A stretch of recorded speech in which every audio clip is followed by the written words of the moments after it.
Rain Access Solutions. Hi, I'm Glenn of Rain Access Solutions. Welcome to my vlog. On this episode, I have an earbuds that doesn't work. It doesn't charge. It just stopped working after a few months. Let's try and troubleshoot this one.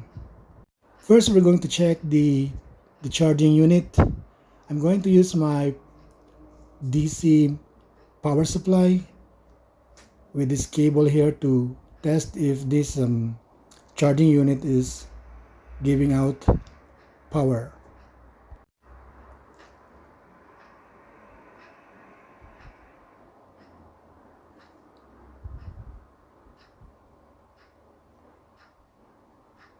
So we're going to plug it here and measure the current, the power, the voltage that is coming out from the two pins on this charging unit.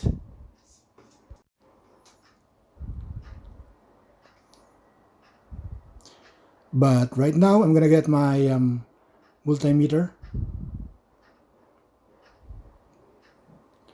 so we can measure the voltage output that is coming out from this charging unit.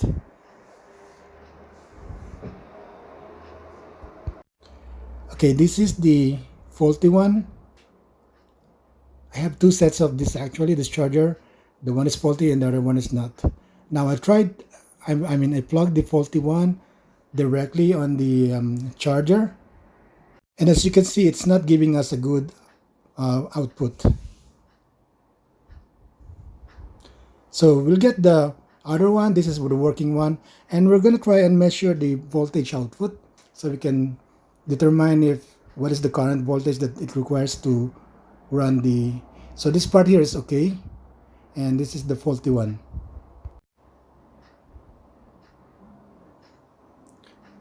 So now that we know that we require 5 volts for it to charge the earbuds. Okay, this is the good one. And I plug it to my Kaisi 1505TD power supply and it's showing a 5 volts. Now I put the earbuds on it and let's wait for a few seconds. It should, the LED should turn on, either red or blue light. So we'll just wait for it. I haven't charged it for so long. There, if you can see there's a blue and red light, it means it's ready to connect now. And it's charging. Now we're going to use this and plug this faulty one and we're going to measure the output from it. Let's set the multimeter to 20 volts DC and as you can see it's only giving out 3 volts. Which is not enough, and it's actually intermittent from 3 to 1 and 2. It's switching from those voltages, so this is not a good charger. So we're gonna open it and see what's wrong with it so we can find out and try and fix it.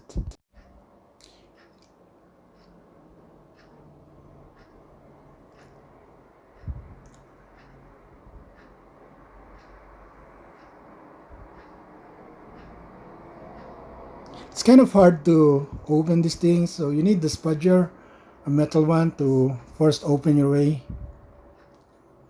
and try to crack it open. But be careful not to crack the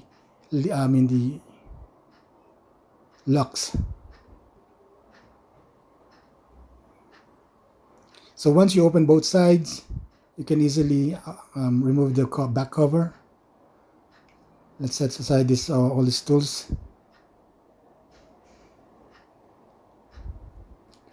I'm going to use my microscope to observe and inspect the logic board, see if we can find any problems on it.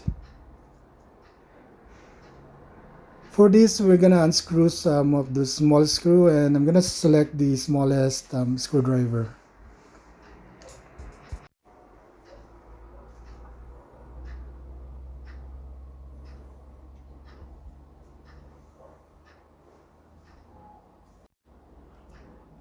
Right now I'm measuring the voltage output that's running through it and it's not even 5 volts. So, and there's nothing wrong with the volts. I'm gonna check the connector and I can see that there's a lot of problem on this connector. There's a lot of buildup in there. So we're gonna clean the connector and try to remove those debris that get stuck in there. I suspect that those are oxidized metal. What is it? The rust. So after applying board cleaner, I'm using a tweezer to just scratch those rust from the connector, from the USB connector. After cleaning, I'm gonna try and put back all these parts together. But first, we're gonna dry off the board cleaner with this fan.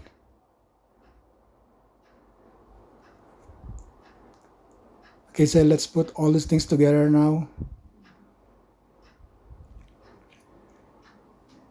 And after cleaning those debris from the connector, I am very confident that this will work and this will give us a 5 volts output.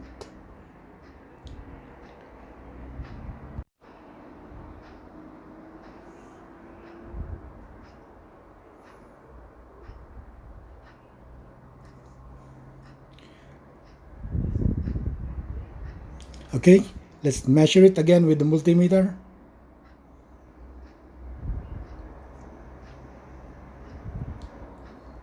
There you go, it's giving us 5.15 volts. So it's okay now. Guys, if you find this video useful, please subscribe to my channel. Thank you very much for watching.